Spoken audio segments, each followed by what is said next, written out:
Hi ಎಲ್ಲೋ ವಿದ್ಯಾರ್ಥಿಗಳೇ, S L C ರಿಸಲ್ಟ್ಗೋಸ್ಕರ ವೇಟ್ ಮಾಡ್ತಕ್ಕಂಥ ಎಲ್ಲ ಸ್ಟೂಡೆಂಟ್ಗೂ ನಮ್ಮ ಒಂದು ವಿಡಿಯೋಗೆ ಸುಸ್ವಾಗತ. Okay, S L C result ಏನೆಲ್ಲ ಆಗಿದೆ ಅಂತ ನಿಮಗೂ ಕೂಡ ಗೊತ್ತಿದೆ. ಆ್ಯಂಡ್ ಈ ಒಂದು ವಿಡಿಯೋದಲ್ಲಿ ಏನಂತಂದರೆ ರಿಸಲ್ಟ್ ಈ ಡೇಟ್ ಫಿಕ್ಸ್ ಬರ್ತಾ ಇದೆ. ಆ್ಯಂಡ್ ಅದೇ ರೀತಿ ಯಾವ ರೀತಿ ಚೆಕ್ಔಟ್ ಮಾಡ್ಕೊಳ್ಳೋದು ಅಂತಂದು ಈ ಒಂದು ವಿಡಿಯೋದಲ್ಲಿ ಹೇಳ್ಕೊಡ್ತಿದ್ದೀನಿ. ನೋಡಿ, ನಮ್ಮ ಚಾನಲ್ಗೆ ಸಬ್ಸ್ಕ್ರೈಬ್ ಅಂತ ಕಾಣಿಸ್ತಿರ್ತದೆ ನೋಡಿ ಬಟನ್ನಲ್ಲಿ, ಸಬ್ಸ್ಕ್ರೈಬ್ ಮೇಲೆ ಕ್ಲಿಕ್ ಮಾಡಿ one time. Okay, just one time click ಮಾಡ್ಕೊರಿ. ನಾವು ನಿಮಗೆ ಮುಂದೆ ಎಸ್ ಎಲ್ ಸಿಗೆ ಸಂಬಂಧಪಟ್ಟ ಹಾಗೆ ರಿಸಲ್ಟ್ ಲಿಂಕ್ನು ಕೂಡ ಪ್ರೊವೈಡ್ ಮಾಡ್ತೀನಿ. ಸ್ಕಾಲರ್ಶಿಪ್ಗೆ ಸಂಬಂಧಪಟ್ಟ ಹಾಗೆ ಆ್ಯಂಡ್ ಕಂಪ್ಲೀಟಾಗಿ ಏನೋ ಒಂದು ಗೈಡೆನ್ಸ್ ಸಿಕ್ಕರು ಕೂಡ ನಿಮ್ಗೆ ಹೇಳ್ತಾ ಇರ್ತೀನಿ.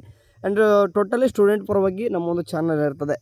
ಓಕೆ ನೋಡಿ, ಇವಾಗ ರಿಸಲ್ಟ್ಗೆ ಸಂಬಂಧಪಟ್ಟಾಗಿ ಹೇಳ್ತಾ ಇದ್ದೀನಿ. ಯಾವಾಗ ಡೇಟ್ ಅಂತ ಕೇಳ್ತಾ ಇದ್ರಿ, ಅದೇ ಈ ಪ್ರೀವಿಯಸ್ ನಿಮ್ಗೆಲ್ಲರೂ ಕೂಡ ಗೊತ್ತಿರುವಾಗ ಏಪ್ರಿಲ್ 24 ಅನ್ನೋದು ಏನಾದರೂ ಚೇಂಜಸ್ ಆಗ್ತಾಯಿದೆ ಅಂತಂದರೆ, ಸೊ ಈಗಾಗಲೇ ನಮ್ಮ ಎಜುಕೇಷನ್ ಮಿನಿಸ್ಟರ್ ಪ್ರೆಸ್ಸಲ್ಲಿ ಮೂಲಕ ಡೈರೆಕ್ಟಾಗಿ ಹೇಳಿಬಿಟ್ಟವ್ರೆ, ಯಾವುದೇ ರೀತಿ ದಿನಾಂಕ ವಿಳಂಬ ಆಗೋದಿಲ್ಲ, ಅಂದರೆ ಡೇಟ್ ಯಾವುದೇ ರೀತಿ ವಿಳಂಬ ಆಗೋದಿಲ್ಲ, ರಿಸಲ್ಟ್ ವಿಳಂಬ ಆಗೋದಿಲ್ಲ, ಯಾವುದೇ ರೀತಿ ಚೇಂಜಸ್ ಆಗಲ್ಲ ಅಂತಲೇ ಹೇಳಿದರೆ ಹೊರತು ಡೇಟ್ ಮುಂದಕ್ಕೆ ಹಾಕೋದಾಯಿತು ಆ್ಯಂಡ್ ಅದಕ್ಕಿಂತ ಬೇಗನೆ ಮಾಡೋದು ಏನೂ ಕೂಡ ಹೇಳಿಲ್ಲ. ಅಥವಾ ಅದೇ ಡೇಟ್ಗೆ ಅನೌನ್ಸ್ಮೆಂಟ್ ಮಾಡ್ತೀವಿ ಅಂತ ಹೇಳ್ತಾ ಇದ್ದಾರೆ.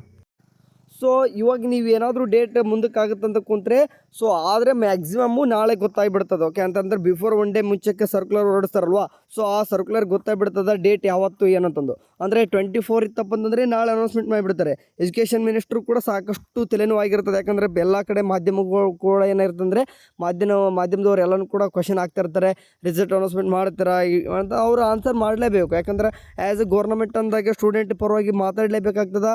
ಮಾತಾಡ್ದವತ್ತಂದರೆ ಚೀಮಾರಿ ಆಗ್ತಾರೆ. ಸೊ ಹಂಗಾಗಿ ನಾಳೆ ಕನ್ಫರ್ಮ್ ಆಗುತ್ತೆ. ಬಟ್ ಯಾವುದೇ ರೀತಿ ಡೇಟ್ ಚೇಂಜಸ್ ಆಗಲ್ಲ ಅಂತ ಅಂದ್ಕೊಂಡಿದ್ದೀನಿ. ಸೊ ನಾಳೆ ಆದರೂ ಕೂಡ ಒಂದು 2 ಡೇಸ್ ಮ್ಯಾಕ್ಸಿಮಮ್ ಆಯಿತಾ. ಆದರೂ ಈಗ 90% 24ಗೆ ರಿಸಲ್ಟ್ ಬರ್ತದೆ. ಸೊ ಯಾಕಂದರೆ ಅವರು ಮಧು ಬಂಗಾರಪ್ಪ ಹೇಳ್ತಾರೆ, ಯಾವುದೇ ರೀತಿ ವಿಳಂಬ ಆಗೋದಿಲ್ಲ, ಡೇಟ್ ಎಕ್ಸ್ಟೆಂಡ್ ಆಗಲ್ಲ ಅಂತ ಹೇಳ್ತಿದ್ದಾರೆ. ಅಂದರೆ ಅವ್ರು ಏನೂ ಕೂಡ ಸಮಸ್ಯೆ ಇಲ್ಲ, ಎಲ್ಲನೂ ಕೂಡ ಇವ್ಯಾಲ್ಯೂಯೇಷನ್ ಮುಗಿದಿದೆ. ಈಗ ಸದ್ಯಕ್ಕೆ ಎಲ್ಲ ಕ್ವಶನ್ ಪೇಪರ್ ಕೂಡ ಚೆಕ್ಔಟ್ ಆಗಿದ್ದಾವೆ. ಆ್ಯಂಡ್ ಲಿಬ್ರಲ್ ಆಗು ಕೂಡ ಮಾಡಿದ್ದಾರೆ. ಆ್ಯಂಡ್ ಕೆಲವೊಂದಿಷ್ಟು ಕ್ವಶನ್ ಕೇಳ್ತಾರೆ ಹುಡುಗರು, ಹಿಂದಿ ಪೇಪರ್ ಫೇಲ್ ಮಾಡಿಬಿಡ್ತಾರೆ, ನೆಗ್ಲಿಜೆನ್ಸ್ ಮಾಡಿದ್ವಿ ನಾವು ಸುಮ್ಮನೆ ಅಂತಂದು. ಸೊ ಗೊತ್ತಿರೋ ಅವ್ರಿಗೂ ಕೂಡ ಗೊತ್ತಿದೆ, ನೀವು ಕೊನೆ ಕ್ಷಣದಲ್ಲಿ ಎಕ್ಸಾಮ್ ಬಿಫೋರ್ ಸಮ್ ಡೇಸ್ ಏನು ಮಾಡ್ತಾರೆ, ಹಿಂದಿನ ನೆಗ್ಲಿಜೆನ್ಸಿ ಮಾಡಿರ್ತಾರೆ ಅಂತ ಅವ್ರು ಕೂಡ ಗೊತ್ತು. ಸೊ ಅಂಥವ್ರು ಏನು ಮಾಡ್ತಾರೆ ಅಂತಂದ್ರೆ ಸ್ವಲ್ಪ ಮಾರ್ಕ್ಸ್ನ ಚೆನ್ನಾಗಿ ಕೊಟ್ಬಿಟ್ಟು ಸ್ವಲ್ಪ ಪಾಸ್ ಮಾಡಲಿಕ್ಕೆ ನೋಡ್ತಾರೆ ಹೊರತು ಫೇಲ್ ಮಾಡಲಿಕ್ಕೆ ನೋಡ್ತಾರಲ್ಲ. ಓಕೆ, ಇವಾಗ ಡೇಟ್ ಬಗ್ಗೆ ಸ್ವಲ್ಪ ಕ್ಲಾರಿಫಿಕೇಷನ್ ಆಯ್ತು ಅಂತ ಅನ್ಕೊತೀನಿ. ಅದಾದರೆ ಆಲ್ಮೋಸ್ಟ್ 24ಕ್ಕೆ ಇನ್ ಕೇಸ್ ಗ್ರೇಸ್ ಬಗ್ಗೆ ಮೊದಲು ಗ್ರೇಸ್ ಎಲ್ಲ ಕೊಟ್ಟಿತ್ತಂದರೆ ಅದನ್ನೆಲ್ಲನೂ ಕೂಡ ತೆಗೆದಾಕ್ಬಿಟ್ಟು, ಸೊ ಗ್ರೇಸ್ ಎಲ್ಲ ಗ್ರೇಡ್ ಕೊಟ್ಟಿತ್ತಂದರೆ ಅದನ್ನೆಲ್ಲನೂ ಕೂಡ ತೆಗೆದಾಕ್ಬಿಟ್ಟು ಮಾರ್ಕ್ಸ್ನ ಆ್ಯಡ್ ಮಾಡ್ತಾರೆ. ಆ್ಯಂಡ್ ಗ್ರೇಸ್ ಯಾವುದೇ ರೀತಿ ಯಾವ ಸಬ್ಜೆಕ್ಟು ಕೂಡ ಗ್ರೇಸ್ ಬರ್ತಿಲ್ಲ. ಗ್ರೇಸ್ ಅನ್ನೋ ಬದಲು ಏನಪ್ಪ ಅಂದರೆ ಲಿಬ್ರಲ್ಲ ಚೆಕ್ ಮಾಡೋದು. ಫಾರ್ ಎಕ್ಸಾಂಪಲ್, ಈಗ ಯಾವುದೋ ಒಂದು ಸ್ಟೂಡೆಂಟು ಫಾರ್ ಎಕ್ಸಾಂಪಲ್ 40 ಮಾರ್ಕ್ಸ್ ತೊಗೊಂಡಿದ್ದು ಅನ್ಕೋರಿ, 40 ಮಾರ್ಕ್ಸ್ ತೊಗೊಂಡಿದ್ದಂತಂದರೆ ಲಿಬ್ರಲ್ಲ ಚೆಕ್ ಮಾಡ್ಕೊಂಡು ಅವ್ನಿಗೆ ಎಷ್ಟು ಬರ್ತದೆ, 45ರಿಂದ 50 ಮಾರ್ಕ್ಸ್, ಅಂದರೆ ಒಂದು 50 ಮಾರ್ಕ್ಸ್ ಜಾಸ್ತಿ. ಈ ರೀತಿ ಅಂದರೆ ಒಂದು 80 ಮಾರ್ಕ್ಸ್ ತೆಗಿಯೋನು ಏನಾಗಿರ್ತದೆ, ಒಂದು 85-90 ಆಗಿರ್ತದೆ. ಅಂದರೆ ಲಿಬ್ರಲ್ಲಾಗಿ ಚೆಕ್ ಮಾಡ್ತಾರೆ. ಅಂದರೆ ಸಿಂಪಲ್ಲಾಗಿ ಅಷ್ಟು ಸ್ಟ್ರಿಕ್ಟಾಗಿ ಏನೂ ಕೂಡ ಚೆಕ್ಔಟ್ ಆಗಿರಲ್ಲ ಪೇಪರು, ಅದು ಎಸ್ಪೆಷಲಿ ಹಿಂದಿ ಪೇಪರ್ ಆಯಿತಾ. ಸೊ ಅದಾದ ನೆಕ್ಸ್ಟ್ ನಿಮಗೆ ಬರೋದು ಯಾವ ರೀತಿ ಚೆಕ್ಔಟ್ ಮಾಡ್ಕೊಳ್ಳೋದಕ್ಕೆ ಕೇಳ್ತಾ ಇದ್ದೀರಾ. ಇಲ್ಲಿ ಏನು ಕಾಣಿಸ್ತಿದೆ, KResult.nic.in ಅಂತಂದು ಇದೇ ಒಂದು ವೆಬ್ಸೈಟಲ್ಲಿ ಈಗಾಗಲೇ ಇದು ರಿಸಲ್ಟ್ ಶೀಟೇ ಇದು. ಸೊ ರಿಸಲ್ಟ್ ಶೀಟ್ ಮೀನ್ಸ್ ಅಂದರೆ ನಾಳೆನೂ ಕೂಡ ಇದೇ ರೀತಿಯಾಗಿ ನಿಮಗೆ KResult.nic.in ಈಗಾಗಲೇ ದ್ವಿತೀಯ PUC ಎಕ್ಸಾಮ್ ಒಂದು ರಿಸಲ್ಟ್ ಬಿಟ್ಟವ್ರೆ. ಅದ್ರ ಜೊತೆಗೆ ಇನ್ನೊಂದು ಆ್ಯಡ್ ಮಾಡ್ತಾರೆ ನಿಮ್ಮದು. ಅಂದರೆ SLC ಎಕ್ಸಾಮ್, ಅಂದರೆ SLC ರಿಸಲ್ಟ್ 2026 ಎಕ್ಸಾಮ್ 1 ಅಂತ ಹಾಕ್ಬಿಟ್ಟು ಏನು ಮಾಡ್ತಾರೆ ಅಂತಂದರೆ ಅಲ್ಲಿ ಈ ಲಿಂಕ್ನ ಇಡ್ತಾರೆ. ಈ ಲಿಂಕ್ ಓಪನ್ ಮಾಡಿದ ತಕ್ಷಣ ಈ ರೀತಿ ಓಪನ್ ಆಗುತ್ತೆ. ಇಲ್ಲಿ 2000 SLC 2025 ಇರೋದು 26 ಅಂತ ಆಗಿರ್ತದೆ.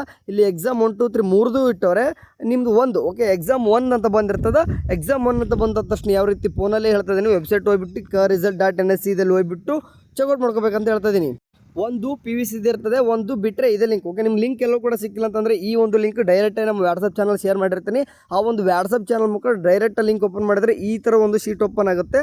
ಅವಾಗ ನೀವೇನು ಮಾಡಬೇಕು, ಫಸ್ಟ್ ಆಫ್ ಆಲ್ ನೀವು ಮೊದಲು ಏನು ಮಾಡ್ತಾರೆ, ರಿಜಿಸ್ಟರ್ ನಂಬರ್ ಹಾಕೋಬೇಕಾಗ್ತದೆ. ಅಂದರೆ ನಿಮ್ದು ಗೊತ್ತಿರುವಾಗೆ ಎಂಟರ್ ರಿಜಿಸ್ಟರ್ ನಂಬರ್ ಹಾಕೋತೀರ. ಅದಾದ ತಕ್ಷಣ ಡೇಟ್ ಆಫ್ ಬರ್ತ್ ಕೇಳ್ತದೆ. ಫಾರ್ ಎಕ್ಸಾಂಪಲ್ ನೋಡಿ, ಈಗ ಕಾಣಿಸ್ತಿದೆ ನೋಡಿ, ಯಾವ ಡೇಟ್ ಆಫ್ ಬರ್ತ್ ಇರ್ತದೆ, ಡೇ ಮಂತ್ ಇಯರ್ ಹಾಕ್ಬಿಟ್ಟು ಸಬ್ಮಿಟ್ ಕೊಟ್ಬಿಟ್ರೆ ನಿಮ್ಮ ರಿಸಲ್ಟ್ ಶೋ ಆಗಿಬಿಡ್ತದೆ. ನೀವು Kannada, English, Hindi, maths, science, social science ಈ ರೀತಿ ಈ ಒಂದು ಸಬ್ಜೆಕ್ಟಲ್ಲಿ ನೀವು ಎಷ್ಟು ಮಾರ್ಕ್ಸ್ ತೊಗೊಂಡಿದ್ದೀರಾ ಅದನ್ನು ಕೂಡ ಕೊಟ್ಟಿರ್ತಾರೆ. ಇಂಟರ್ನಲ್ ಮಾರ್ಕ್ಸು ಎಲ್ಲನೂ ಕೂಡ ಸೇರಿಬಿಟ್ಟು ಟೋಟಲಾಗಿ ಒಂದು ಮಾರ್ಕ್ ಶೀಟ್ ಬಂದಿರ್ತದೆ.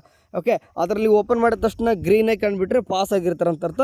ಸೊ ರೆಡ್ ಆಗಿ ಬಂತಂದರೆ ಅಂದರೆ ನೀವು ಇನ್ನೂ ಕೂಡ ರೆಡ್ ಅನ್ನೋ ಬದಲು ಎಲ್ಲೋ ಥರನೂ ಕೂಡ ಬರ್ತದೆ, not completed. Okay, not completed means ಅಂದರೆ ನೀವು ಫೇಲ್ ಅಲ್ಲ ಅಂತ ಅರ್ಥ. ಇನ್ನೂ ಕೂಡ ಫೇಲ್ ಅಲ್ಲ ನೀವು. ಸೊ ಹಾಗಂತ ನೀವು ಪಾಸು ಕೂಡ ಅಲ್ಲ, ಏಕೆಂದರೆ ನೀವು ಪಾಸು ಅಲ್ಲ, ಫೇಲ್ ಅಲ್ಲ.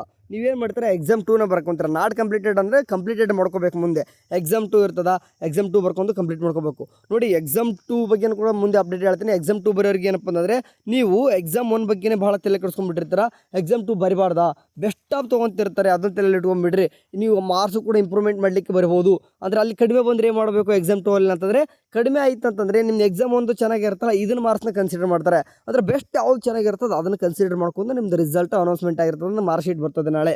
ಓಕೆ, ವರಿ ಮಾಡ್ಕೊಬೇಡ್ರಿ. ಮೊದಲು ಎಕ್ಸಾಮ್ ಒಂದು ರಿಸಲ್ಟ್ ಅಷ್ಟೇ ಇದೆಯಲ್ವಾ, ಸೊ ನಾಳೆ ಒಂದೇ ದಿನ ವೇಟ್ ಮಾಡಿಬಿಡ್ರಿ. ನಾಳೆ ನಿಮ್ಗೆ ಅಫಿಷಿಯಲಾಗಿ ಎಲ್ಲ ನೋಟಿಫಿಕೇಶನ್ ಕೂಡ ಬರ್ತದೆ. ಬಿಫೋರ್ ಒನ್ ಡೇ ಮುಂಚೆ ಏನಪ್ಪ ಅಂದರೆ ಒಂದು ಸರ್ಕ್ಯುಲರ್ ಅಧಿಸೂಚನೆ ಹೊರಡಿಸ್ತಾರೆ. ಆ್ಯಂಡ್ ರಿಸಲ್ಟ್ ಅನೌನ್ಸ್ಮೆಂಟ್ ಮಾಡುವಾಗ ಅಂತಂದರೆ ಪ್ರೆಸ್ ಮೀಟ್ ಕರೀತಾರೆ. ಅದು ಎಂತ ಏನು ಎಲ್ಲನೂ ಕೂಡ ನಮ್ಗೆ ಅಪ್ಡೇಟ್ಸ್ ಗೊತ್ತಾಗ್ತವೆ. ಸೊ ಹೇಳ್ತಾ ಇರ್ತೀವಿ, ನಮ್ಮ ಚಾನಲ್ಗೆ ಸಬ್ಸ್ಕ್ರೈಬ್ ಆಗಿರಿ. ಮೇನ್ ಇಂಪಾರ್ಟೆಂಟ್ ಥಿಂಗ್ಸ್ ಅದೇ ನಿಮಗೆ ಸ್ಟೂಡೆಂಟಿಗೆ ಸಂಬಂಧಪಟ್ಟಾಗ ಹೇಳ್ತದೆ, ಬೇಕಾದ್ರೆ ಚೆಕ್ಔಟ್ ಮಾಡ್ಕೋರಿ. ಸ್ಟೂಡೆಂಟಿಗೆ ಸಂಬಂಧಪಟ್ಟಾಗೆ ಬೇರೆ ಏನೂ ಕೂಡ ಕಂಟೆಂಟ್ ನಮ್ಮ ಒಂದು ಚಾನಲಲ್ಲಿ ಸಿಗಲ್ಲ. ಓಕೆ, ಸೊ ಹಂಗಾಗಿ ಹೇಳ್ತಾರದು. ಆ್ಯಂಡ್ ಮೋರು ಲಿಂಕ್ ಒಂದೊಂದು ಟೈಮ್ ನಿಮಗೆ ವೆಬ್ಸೈಟಲ್ಲಿ ಸಿಗ್ತಾ ಇರಲ್ಲ, ಲಿಂಕ್ ಜನ್ರೇಟ್ ಆಗಿರಲ್ಲ. ಬಿಫೋರ್ ಒಂದು ಅರ್ಧ ಗಂಟೆ 1 ಗಂಟೆ ಮುಂಚೆನೇ ರಿಸಲ್ಟ್ ಬಂದಿರ್ತದೆ, ಬಟ್ ಲಿಂಕ್ ಇನ್ನೂ ಆ್ಯಡ್ ಮಾಡಿರಲ್ಲ. ಅಂಥ ಟೈಮ್ ಒಳಗೆ ನಿಮಗೆ ಲಿಂಕ್ ನೇಮ್ ಮಾಡ್ತೀನಿ, ವಾಟ್ಸಪ್ ಚಾನಲ್ಗೆ ಶೇರ್ ಮಾಡಿರ್ತೀನಿ, ಜಾಯ್ನ್ ಆಗಿ. ಸರಿ, ಏನೇ ಅಪ್ಡೇಟ್ ಬಂದಿರ್ತೀವಿ ಅಂತ. ಅಲ್ಲಿವರೆಗೂ ಚಾನಲ್ ನೋಡ್ತಾ ಟೇಕ್ ಕೇರ್, ಬಾಯ್.